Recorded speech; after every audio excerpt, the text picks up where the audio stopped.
I graduated high school almost a year ago. I had really no urge to attend college or the military, and basically got stuck in my boring hometown for months, where I slowly became dependent on Xanax and booze, and was destined to repeat the cycle of white trash set before me by my parents and theirs before me. I knew I had to leave town, so I decided to sign up for a website you may have heard of called Worldwide Opportunities in Organic Farming. You pay a small fee, and they make available a directory of organic farming operations that will feed you and allow you to live with them in return for a certain amount of work around the farm. The place I decided to commit to was a Hare Krishna community in the deep south. I got there, and my car almost immediately broke down. It was a 30-year-old Chevy Blazer I bought on Craigslist for $500. Later on, I was to find out it was beyond repair at this point. The closest town was almost 20 miles away, so I found myself stranded and surrounded by the most unbearable hipsters. To be more specific, I'd say about a third of the population of the community were either first or second generation Indian immigrants living near the temple for religious reasons. Another demographic were aging hippies, also there for spiritual purposes, but also running the small-scale organic farm located on the property. Everyone else, however, self-absorbed, condescending, right out of college, but vapid as shit hipsters. I basically kept to myself, but occasionally was forced into conversations about vibrating crystals and their 3-year spiritual journey, no doubt being funded by their parents. I had been there for weeks and was desperate for a real conversation, and then Michael showed up. I had heard stories about Michael. A couple of days before I showed up, he had left to retrieve an impounded car in a large city about an hour away. Everyone said he was lazy, insane, and would spend hours up in his room doing yoga instead of coming down and working with the rest of us. He showed up late in the evening going on about how he was going to really get involved with the farming and throw himself into Krishna consciousness. He was in his early 30s. He looked like a balding Hasidic Jew, his unwashed sideburns curled. He spoke like a stoner cartoon character. His sentences punctuated with and like, giving his utterly fried brain time to figure out what others wanted to hear. He reminded me of many of the friends I left back home. We became fast friends, as he was the only person there who didn't give me the urge to bite my fingers off when he spoke. We were both from Texas, so we talked about the loony conservative teachers we had in high school, football, and of course drugs. Every now and then he brought up subjects that really sort of threw me off. He wasn't able to get his car out of the impound garage, so he schemed the best way to break it out. These plans involved firearms, pipe bombs, and telepathy. He told me he came to the Hare Krishna temple to befriend some of the gurus and learn Reiki meditation, a form of meditation used to control the minds and bodies of other people. He told me he believed he had used Reiki once to seduce a woman at a party. This is when I understood his reputation. I simply nodded and laughed occasionally when he went off on these rants. I knew one day I would reach a saturation point for this absurdity, but I could probably endure a week more. A couple of days later, we were eating lunch with one of the gurus. I was telling Michael about my trip to the giant field where the Branch Davidian used to be.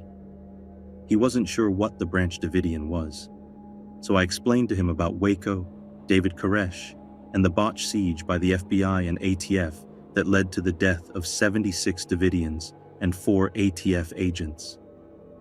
He was enraged. The government is always trying to silence people preaching the truth. That's so fucked up. I wanted to explain to him that David Koresh was a sociopathic cult leader, interested in power and nothing else, but he wasn't having it. Now I was angry. He was having a tantrum about a subject I had just explained to him. And now he's telling me I'm wrong and that Koresh was a martyr. This is when I saw the truly insane Michael. He was spitting, red as a beet, pacing back and forth. I left the table and got back to work, but he followed me. After half an hour of this absurd argument, I couldn't handle it anymore. I'm not having this conversation with a fucking loon, Michael. How can I expect logic from you? You came here to get superpowers. The look in his eyes changed from anger to hatred. He got real still and went at me. Michael was a big guy, much, much bigger than me. He lunged at me, and I ran. As I ran, I went through my pocket, praying I had grabbed my knife before I left my cabin. I know it sounds ridiculous, but you don't walk my old neighborhood without some sort of protection. Plus, it was a pretty useful tool on the farm. Luckily, I had grabbed it and turned around so he saw it. He stopped and contemplated for 3 seconds. He quickly turned around and finished his lunch. The next day, I pulled the temple president aside and explained what happened, and that we had to get rid of him. It didn't take much convincing. No one really cared for him, and he wasn't much help on the farm. I felt bad snitching on the guy. He was in a pretty desperate situation. He had no car, no money, and I can't imagine he had many friends. The temple president also informed me that he had been an alcoholic for 10 years and had come here to get sober. I found it very strange he never told me this. Later that day, I saw through my window someone drive up and hand him several suitcases to pack what little he had, and I saw them both drive off to God knows where. Weeks went by, and the whole encounter kind of faded from my conscience. Late one night, I got a text. "Hey, this is Michael. We can get my car out for $280. Want to go traveling?" I never responded. I wasn't sure how he got my number, but I figured he looked me up on Facebook or something. A few nights later, I was in the temple office using the Wi-Fi to make some emails. I was making the walk back to my cabin, and from the pitch black, I hear a lot of loud banging coming from a barn. I remember thinking it must be an animal, but also thinking it must be a pretty big one to make that much noise. I entered my cabin. The actual door to the cabin doesn't have a lock, but my bedroom did, so I used that one. I was pretty unsettled by the banging, but I figured my imagination was getting the best of me. Later that night, I woke up needing to take a piss. The cabin didn't have a bathroom, but we had a shared outhouse. I didn't feel like putting on shoes and walking around in the dark, so I figured I'd just piss in the sink. I know it's gross, but I'm the only one who uses that kitchen. I opened my bedroom door and nearly pissed myself right there. Michael, completely naked, was crouching in a corner of my kitchen, facing the wall. I made a noise I wasn't aware I could make, something you would only hear Shaggy make on Scooby-Doo. This noise alerted Michael to my entrance. All he did was glare at me and shook his whole body. I slammed my door and locked it almost immediately. I knew what he was trying to do. He was trying to pacify me with Reiki meditation. I called 911. I didn't open my door or even approach it until I saw the red and blue lights outside my window. Michael wasn't there when they arrived. My guess is he ran deep into the woods that surrounded the farm. I explained me and Michael's history and what had happened that night. There wasn't much they could do since no one seemed to know anything about Michael. I didn't even know his last name. I had to leave the farm shortly after. Calling the police was really frowned upon, since I believe many of the old hippies thought they were still avoiding the draft. I didn't mind leaving either. I couldn't sleep knowing Michael might be out in those woods, angrier than he was before. I stayed up almost 3 days while I waited for my friend to come pick me.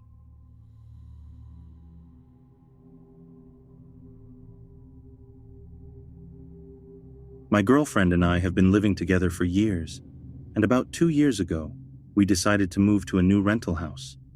The house is in a nice, quiet suburb, on a dead-end street with a huge property, 200 acres, of farmland at the end of the street.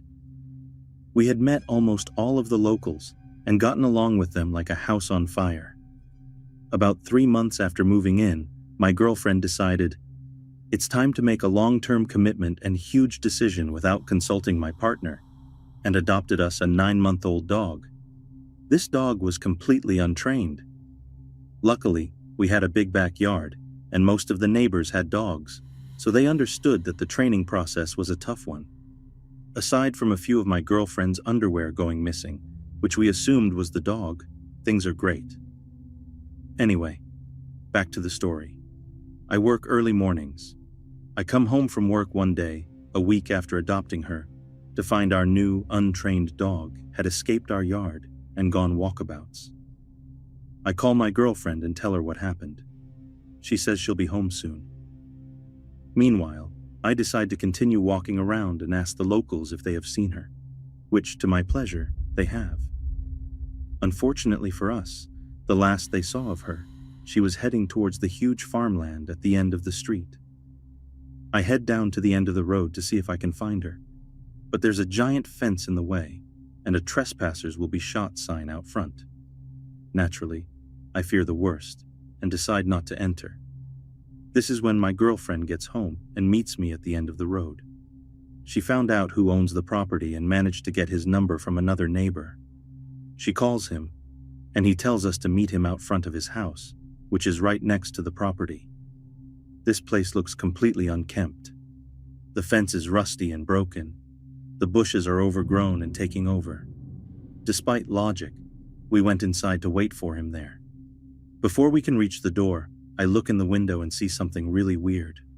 Mannequins. Mannequins everywhere. All wearing lingerie and covered in some red shit. I assume paint, but you never know. We share a glance at each other, and then he shows up out of nowhere.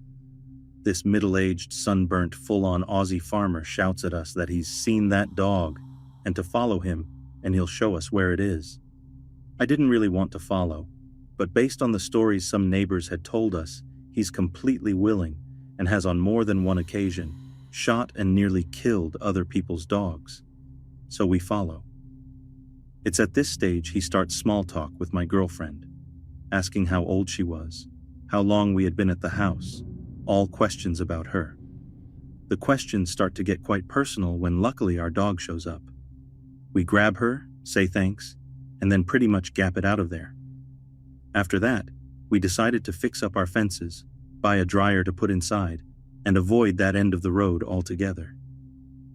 A few days later, I get up at 2:30 a.m., proceed to get ready for work, hop in my car, pull out of the carport, and notice a white UT idling on the road outside our house. Wouldn't usually be an issue for me, but this is a quiet road, and I know after 4 months there, no one is up at this time. I turn on my high beams only to find out it's that same farmer from the property. He immediately drives off. I call my work and tell them I won't be in. I'm not going to leave my girlfriend at home alone after that. Park my car out front and stay up all night to make sure he doesn't come back. The same thing happens the next 2 mornings. Same UT. Same time, but same shit. He drives off as soon as I hop in my car and turn the lights on. After that, for a couple of days, nothing happens. Until Monday morning, I get up for work and he's back. At this stage, I've had enough of this shit. I lock up the house, hop in my car, and high beam the shit out of him. He drives off. I dial the police and follow him just long enough to get his license plate number before he loses me doing 80 down our long, bumpy road. I pass all his details on to the police. License plate, car description, and address. And they tell me to go home, stay there, and they will send someone over immediately. I go inside and wake up my girlfriend, tell her what happened, and that some officers will be here soon. 10 minutes later, 4 squad cars show up at our house. 2 go down the road and park outside his house. 1 officer comes in to question us further and make sure we're okay. They both stay until the sun comes up. 1 leaves, and the other stays parked out front. Later that day, we get told that they caught the guy doing 120 down the highway, searched his car, and found 2 knives, 1 pistol, and 1 rifle in the cabin, along with photos of my girlfriend and a pair of her underwear. Needless to say, we were freaked the fuck out and filed a restraining order for when he does get out of jail. In hindsight, I wasn't very smart in the situation. Should have called the cops a lot earlier on, but this shit has never happened. So I kinda didn't think either of our lives were at risk. Big fucking mistake.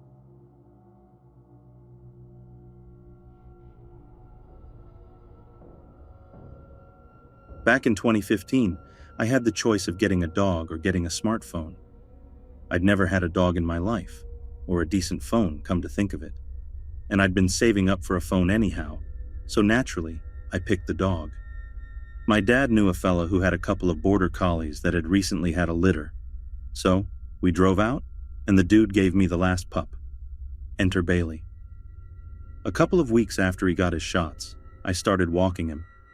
My parents figured I was going to be hanging out at the local park with my new pup, so I could get him socialized. But no. I chose to take him around the perimeter of a nearby farm to keep the farm dog in him. I'd been sneaking out to this farm for years. The farmer was an old family friend. My uncles had grown up working for him, so I knew if I was ever caught, I could just drop their name.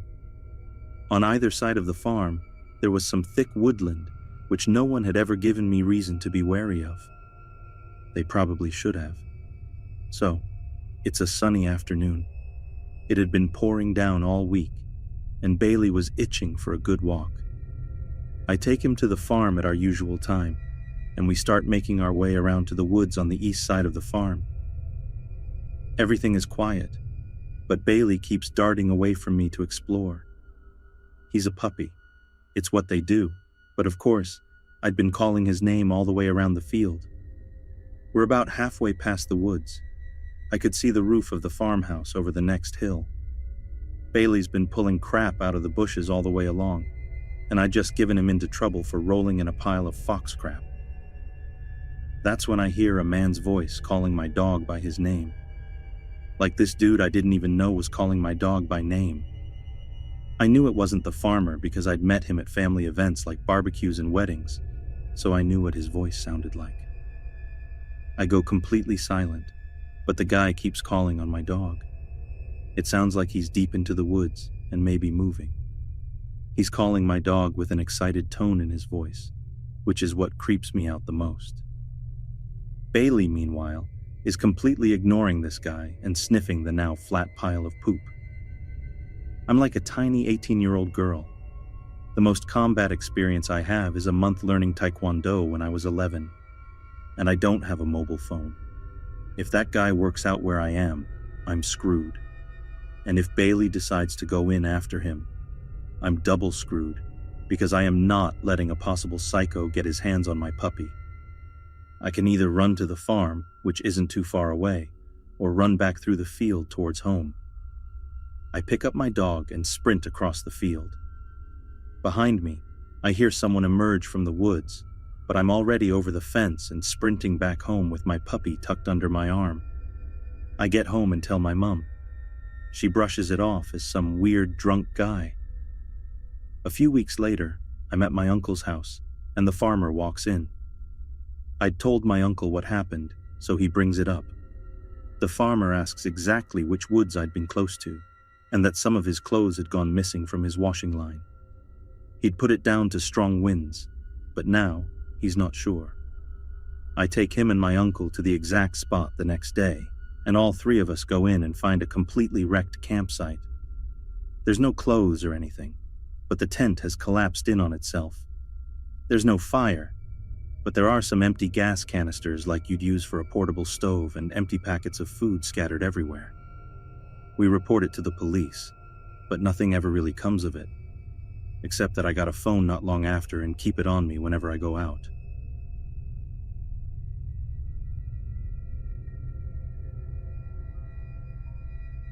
This happened a long time ago, and thinking about it still creeps me out. I live in Adair County, Kentucky, on a horse farm, and one day in the summer around 5 years ago, my mother, who's the horse enthusiast in our family, found a horse she wanted for sale in Lawrenceburg, Kentucky. We'll call the seller of this horse James. For those who don't know, Lawrenceburg is one of several places that have claimed to see Kentucky's version of Bigfoot, the hillbilly beast, which has been spotted all over the state. My little brother and I, being suckers for those things like most kids, went with her hoping to see it. Fast forward, James's house was far from town and on a one-way dirt road miles from anywhere. Only a few houses were dotted here and there on the side of the road, but this one I will seriously never forget. We were about 5 minutes away from the person's house we were getting the horse from, and going slow because he had a trailer hooked to the back of our 4Runner. I'm staring out the window, hoping to see the hillbilly beast somewhere in the woods along the side of the road, when I saw this house. This house had well over 20 mannequins throughout their yard, all shapes and sizes. Most were laying down or propped against what looked like a shed. But there were two that really freaked me out. One was an adult female, tied to a tree right next to the road, so close I could probably touch it if I rolled down the window and stuck my hand out. The second was the size of a baby. This one was nailed to a tree only a couple of yards away. Both of them looked really old and worn out, moldy, rotting, etc. My mom stopped the car, and we were all just sitting there staring at this place. The house was old and run down, but obviously being lived in, but the shed next to it looked almost brand new, minus what looked like satanic graffiti written all over it. Being freaked out, we drove away. Fast forward again. Once we got to James, we asked him about the freaky mannequin place, and he said he never saw anything like it. He also said he was in town just that morning and took that exact road, so it's likely he should have seen it. Once we left with the horse, we took a different way home, so we didn't see this mannequin house again. Part of me says this could have been just some freaky prank. The other part of me is wondering, what if they weren't mannequins?